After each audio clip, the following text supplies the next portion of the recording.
Según Donald Ariburs, Bonterra está em uma situação crítica devido a não receber água estrutural fora de web boner, lo que está complicando a labor de plantação e manutenção. Bonterra está dependendo parte de água fora de plantação de aloe vizinha, pero essa aqui tem que ser para sobra o governo aqui o terreno, fazendo futuro de produção local inseguro. Ariburs, dono de Bonterra, está dando mais detalhes. Ja, wij zijn hier bij Bonterra helemaal afhankelijk van de waterleiding die vanaf de Onima-plantage over dat terrein hierheen loopt. En we hebben bezoek gehad van het OLB dat zij daar een probleem mee hebben. Mochten zij die waterleiding afsluiten, dan hebben we wel een heel groot probleem. Want dan kunnen we eigenlijk helemaal niet meer doen wat we doen. Dus dat is kweken van groenten, kruiden en fruit. We hebben in de laatste 8 jaar daar helemaal geen problemen mee gehad. We betalen altijd netjes de rekening aan WEB. De reden dat wij dit ook hebben gedaan, is dat WEB een hele grote som geld vroeg om een waterleiding in de weg te leggen. Dat was voor ons onbetaalbaar. En we zijn ook gaan kijken van truckwater, is dat een optie? Nou, daar blijkt eigenlijk ook heel veel subsidie op te zitten. Dus op die manier hebben we met diverse mensen toen de tijd overleg gehad. We hebben het over 2018.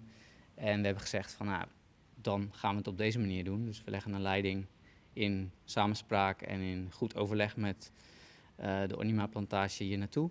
En daarmee kunnen wij dus uiteindelijk onze gewassen telen. Zonder water gaat het niet. En tot op de dag van vandaag zijn we er heel blij mee. Maar we hopen dat dat ook gewoon in de toekomst kan blijven bestaan. Wij hebben tot op heden niet van OLB iets vernomen dat wij ook onze huurgrond kwijt gaan raken.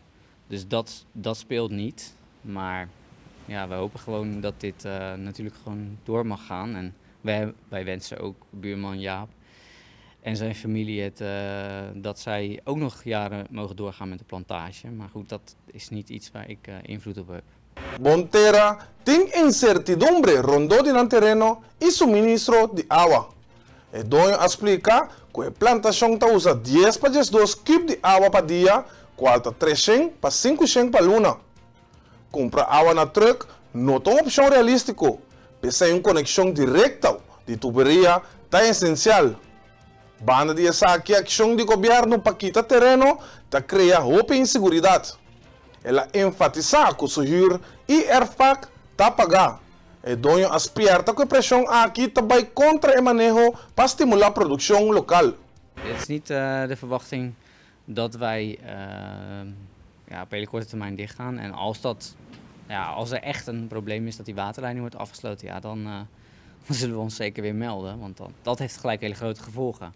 Kijk, ik heb ook 8, 9 mensen aan het werk. En ikzelf, we moeten allemaal ons broodje, onze boterham eraan verdienen. En dat doen we elke dag vol passie ons best voor. Maar het is wel een soort de levensader van ons bedrijf. We kunnen niet zonder dit. En dat zou echt heel erg zonde zijn als dat ons onmogelijk wordt gemaakt. Als er niets verandert, dan is het eigenlijk al goed. Maar mochten zij hier een groot probleem van maken, dan is het wel een probleem. Dus eigenlijk is er nog niets aan de hand. Alleen wij hebben wel een bezoek gehad van mensen van het OLB hierover. Dus we nemen het wel serieus. En tegelijkertijd wil ik ook nog zeggen, als zomaar Kunuku-gronden afgenomen kunnen worden, dat betekent eigenlijk dat als je landbouw wil opzetten hier op het eiland, dat ik bijvoorbeeld nu ook ga nadenken van ik wil mijn producten beter maken, ik wil investeren. Maar je wordt heel onzeker als zomaar de overheid jouw Kunuku-grond kan innemen. Kijk, ik heb mijn huur, mijn erfpacht, ik heb het alles al netjes betaald.